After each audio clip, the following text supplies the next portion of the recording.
Bonjour tout le monde, bonjour monsieur le professeur.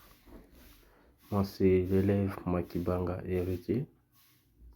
Je suis là pour la présentation des Python, de programmation Python. On va commencer par les concepts, clés ou les concepts fondamentaux à un projet très pratique. Comme le plan, nous allons premièrement introduire notre programme et nous allons parler de programmation. Nous allons aussi voir le langage de programmation. Nous allons parler des variables et des conditions et des boucles aussi à la 6e classe. Et nous allons parler aussi des listes de fonctions, de bibliothèques ou modules. Nous allons parler de gestion de fichiers. Nous allons parler des tuples et nous allons parler des dictionnaires.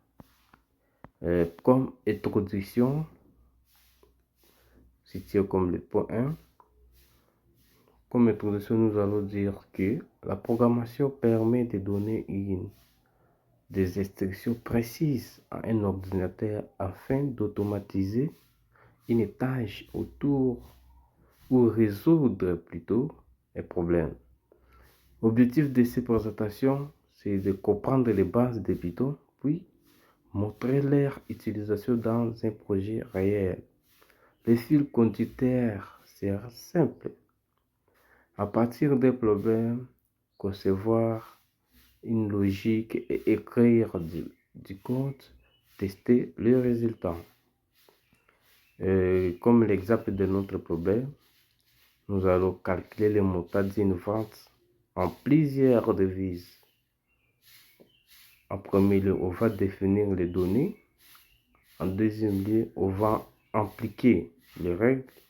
En troisième lieu, on va afficher les bilans. Passons sur le point 2 qui est la programmation proprement dite. Programmer, c'est concevoir une suite d'instructions qui transforment des données d'entrée à un résultat réel. Pourquoi je dis résultat réel? Parce que Python nous permet de réaliser et d'analyser les problèmes, construire un algorithme, écrire les codes et tester pour corriger les erreurs. La logique algorithmique repose notamment sur les séquences, décisions et répétitions. Comme nous voyons un exemple d'algorithmique, nous allons dans notre projet lire les prix, lire les taux, convertir le prix et avec les taux et afficher les résultats. Nous allons passer sur le point 3 qui est le langage de programmation. Python est un langage lisible, polyvalent et très utilisé en automatisation web, data et intelligence artificielle. Sa syntaxe est concise en l'indication, structure de blocs, de codes et son interpréteur exécute le programme via l'environnement Python. Compilateur traduit le code vers une forme exécutable avant l'exécution plutôt. Et comme exemple, dirais-je, nous allons parler d'un exemple de syntaxe. Quand vous voulez tester, déjà pratiquer les syntaxes, nous allons commencer par print, entre parenthèses, et nous allons écrire bonjour. If prix est supérieur à 0, print, nous allons mettre print, entre parenthèses, guillemets, prix valide. C'est que le prix sera validé lorsque les conditions seront là. Et en quatrième position, nous allons parler d'une variable. C'est quoi les variables? Une variable est un nom associé à une valeur. Elle permet de stocker et réutiliser des données. Nous allons prendre les types de données de base. Nous avons int qui signifie entière. Nous avons float qui signifie décimal. Nous avons strict qui représente les textes. Et nous avons aussi bool qui veut dire vrai ou faux. Ce qui est à savoir en Python, la création et l'affectation se font directement avec égal. Donc, si vous voulez affecter quelques données, donc les données là se font directement par égal. Bon, nous allons donner aussi des exemples quant à ce que nous venons de dire. Les noms, prenons l'exemple comme les noms Jean, Ange. Comme âge, nous avons 20 ans. Et excusez, comme nom, nous avons Jean. Les Jean, là, c'est notre string plutôt. Et Ange, c'est 20 ans qui est notre int. Et prix qui est de 12,50 qui est notre float. Et nous avons PE qui est notre tri, qui est égal à tri, qui est notre bool. Si vous appliquez cet exemple par exemple, si vous utilisez Python en ligne, si vous voulez saisir, vous pouvez saisir ces exemples et le pratiquer tant de fois et commencer à maîtriser les Python. Et nous avons les conditions, parce que c'est les points 5. Nous avons les conditions. C'est quoi les conditions à Python? Les conditions permettent au programme de prendre une décision selon une situation donnée. Donc, les conditions que nous posons, les conditions que nous allons donner au programme ou dans notre codage, va prendre une décision selon une situation donnée. Donc, ça dépend des situations. Donc, il y a plusieurs sortes de conditions que nous allons prendre, par exemple, dans notre projet. Et ces conditions ne seront pas les mêmes. Les conditions seront appliquées selon une situation donnée. Et prenons l'exemple de if teste une condition et if ajoute une autre cas et else gère les cas restants. Donc, quand nous parlons de if, il gère seulement une seule condition. Et l'if ajoute un autre cas. Donc, l'if ajoute encore à if un autre cas. Et elle gère le reste des cas que nous n'avons pas compris, qui n'est pas encore attribué. Les opérateurs logiques AND est un opérateur logique en programmation Python. On a AND, on a OR et on a NOT. Permettent de combiner les conditions. Donc, ces AND, OR, AND, NOT nous permet de combiner, ce qui est d'utiliser plusieurs conditions à la fois. Comme exemple, comme je n'ai pas ma machine, avec ma machine a un problème très sérieux, très sérieuses plutôt. Comme exemple, nous allons prendre les montants qui est égal à 120. Donc, if, c'est une condition, if montant est supérieur ou égal à 100, notre remise sera 10.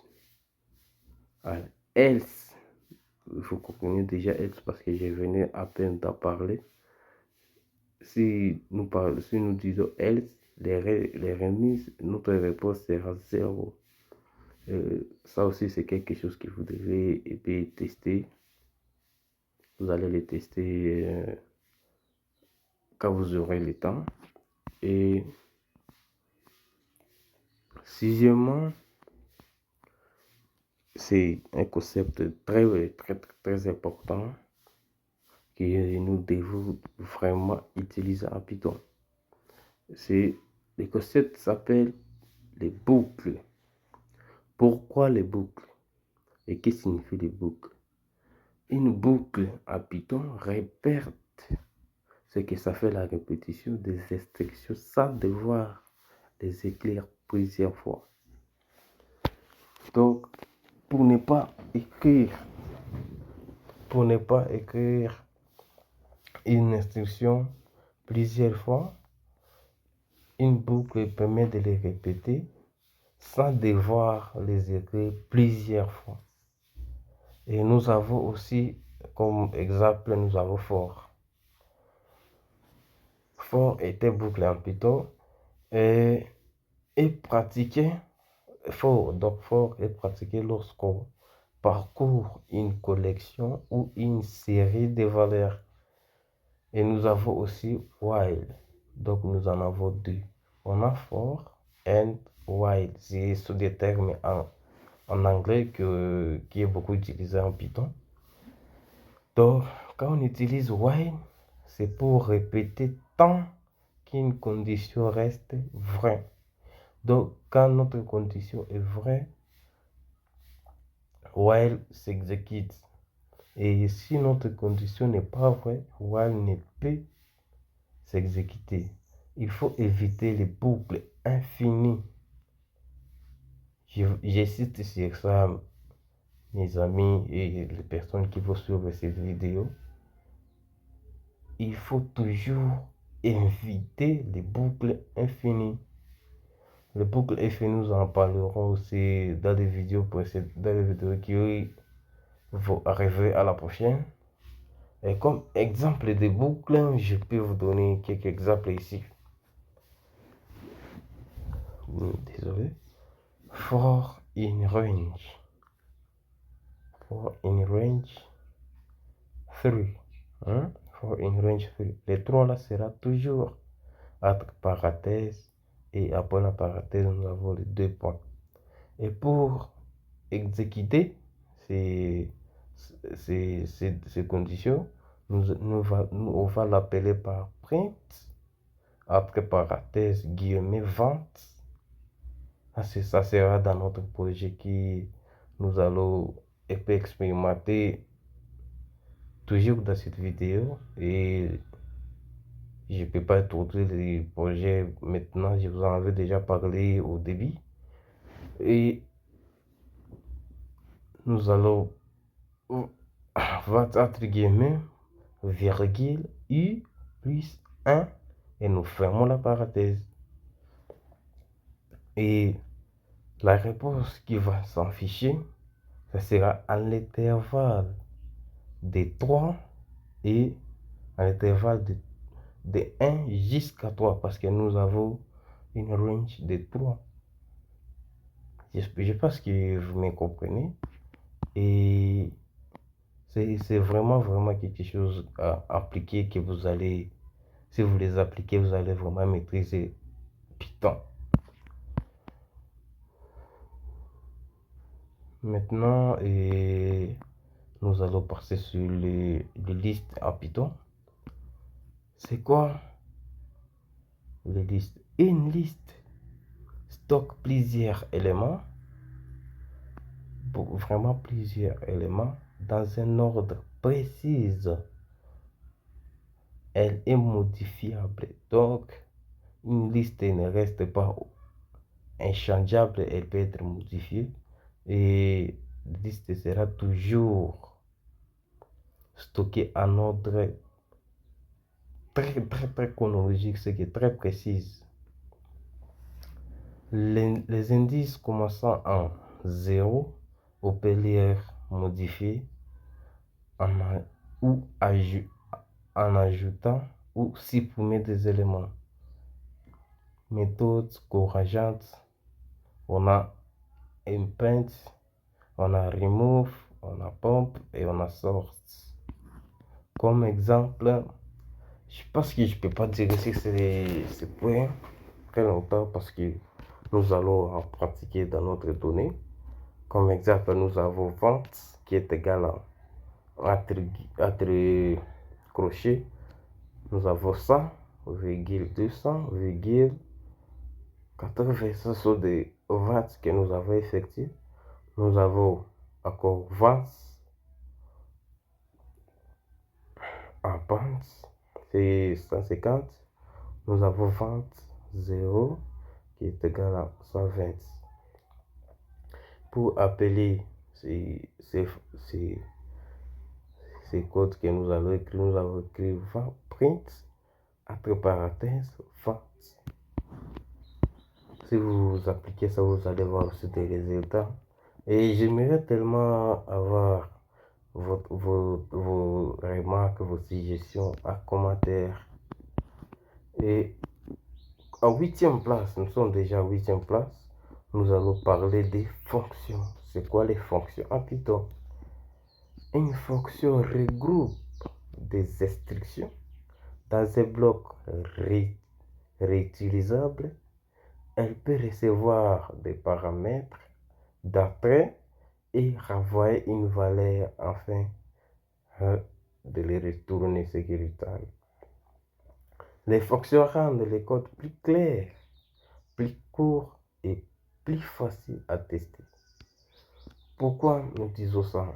Une fonction est un groupe d'expression parce qu'une fonction c'est déjà un bloc de codes qui permet de lire facilement les codes et les appliquer facilement. Et comme exemple, nous avons dans notre projet, je prends toujours les exemples que nous allons utiliser dans notre projet. Nous avons notre fonction qui est dev convertir montant, et montant nous allons convertir avec les taux et nous aurons les résultats qui est déjà converti à un taux et à une monnaie vraiment précise. Donc chaque monnaie a sa valeur de taux et le calcul sera effectué automatiquement via les codes que nous allons déjà écrire en Python. Et en 9e place, nous allons parler des bibliothèques ou des modules. Un module contient des codes réinitialisables, donc ce qu'on peut réinitialiser encore. Une bibliothèque regroupe des outils utiles pour éviter de tout programmer soi-même, c'est que de tout programmer soi-même. Import permet d'utiliser un module ou une fonction. Exemple, math pour calcul, déterminer pour les dates, CSV pour certaines données structurées. Comme exemple, nous avons import math, nous avons racine, math square avec 5, print. Donc nous allons calculer ici la racine carrée de V5 qui est quelque chose comme 5.0 quelque chose là-bas. Et nous allons aussi parler de la gestion des fichiers à la 10e position. Les fichiers permettent de concevoir des informations même après l'arrêt des programmes. Donc les fichiers, c'est un peu comme les... Comment est-ce que je peux dire? Les fichiers, c'est comme les résumés, plutôt oui, les résumés de tout ce que nous avons déjà fait dans notre programme. Même si nous arrêtons l'application, le fichier sera toujours là. Donc, nous avons quelques termes utilisés en Python pour manipuler les fichiers. Nous avons open, c'est pour ouvrir un fichier. Nous avons read, c'est pour lire un fichier. Nous avons write, c'est pour écrire un fichier. Alors nous avons aussi with firm, c'est automatiquement des fichiers. Il faut choisir un bon mode comme R qui est lire, W comme écrire ou A comme ajouter. Les exemples sont toujours là. Je vais zoomer. Je vous conseille les amis, n'oubliez pas vraiment de pratiquer tout ce que je vous enseigne dans cette vidéo. Et nous avons aussi notre 11e point qui parle de tuples. Les tuples. Un tuple ressemble à une liste, mais il est immédiatement après sa création. Ces éléments ne peuvent pas être modifiés. Donc les éléments de tuple n'est jamais modifié. Il convient aux données qui doivent rester stables.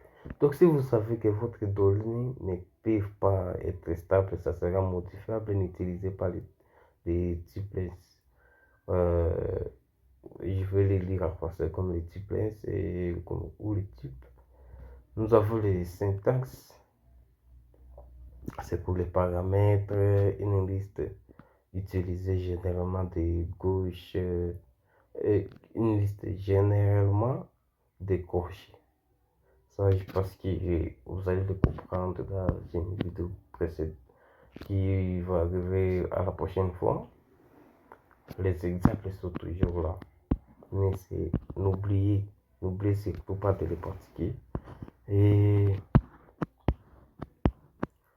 nous avons aussi les dictionnaires. Un dictionnaire organise les données sous forme de paires,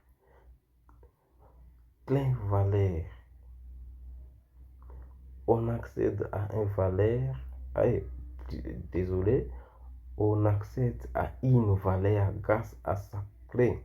Donc chaque valeur a un clé pour ce qu'on les portails. Pour ouvrir une portail, il faut toujours la clé pour l'ouvrir. Même la porte, il faut toujours la clé. Ce qui est très pratique pour les informations nommées. Donc chaque information, nous savons bien, je dirais pas chaque, mais nous avons des informations qui sont nommées. Exemple d'usage de ces dictionnaires, nous avons client, produit, taux d'échange, bilan d'une vente. J'ai pas toujours les exemples concernant notre projet que nous allons expliquer dans la vidéo suivante. Je pense que ça sera dans une vidéo suivante parce que maintenant là j'ai quelques travail à faire. Raison pour laquelle nous allons les suivre dans la vidéo prochaine. Et nous avons un projet. Maintenant, nous allons parler d'introduire notre projet. Le titre de notre projet est nous allons créer un convertisseur et bilan de vente multi-devises. Nous savons bien dans notre pays, ici en Afrique, nous utilisons les monnaies comme le dollar, comme son monnaie, nous avons le franc congolais et des fois, nous arrivons aussi à utiliser le franc CFA comme héros de telles choses, de telles devises. Notre objectif de ce projet est d'enregistrer des ventes, convertir les montants selon les taux d'échange et produire un bilan. Notre problème résolu, c'est travailler plusieurs devises sans refaire manuellement et sans refaire manuellement le calcul. Donc le calcul ne sera pas fait manuellement mais automatiquement grâce à Python. C'est ça ce que j'aime à Python. En Python, vous pouvez faire manuellement, tout comme vous pouvez automatiser quelque chose, automatiser tout ce que vous voulez faire, tout ce qui est possible à faire. Et comme résultat de notre programme, nous allons créer un programme fiable, lisible et démonstrable ou démontrable en direct. Nous allons le faire en direct, c'est ce que je voulais te dire. Comme structure du programme, le programme est organisé en fonction afin de séparer les responsabilités. Exemple des fonctions: change de taux, convertir montant ou calcul bilan. Cette organisation facilite les calculs, les tests et les modifications futures. Les données peuvent être changées depuis un fichier texte ou une structure Python. D'accord mes amis, je pense que nous sommes déjà vers la fin de cette vidéo. Je vous invite vraiment à les visualiser et prendre des notes si possible et surtout pratiquer. Vous pouvez regarder les vidéos, ça ne va pas beaucoup vous aider, mais en pratiquant avec des exemples qui sont toujours après de donner vers le gauche de notre texte, ça va vraiment vous aider. Et c'est quelque chose qui m'a aussi beaucoup aidé à Python. Je vous remercie et je vous dis à la prochaine. À la prochaine vidéo, je vous le répète encore, ça c'est cassé. Nous allons créer un compte qui va regrouper tout ce que nous avons déjà vu dans cette vidéo et le mettre à pratique. Je vous en remercie.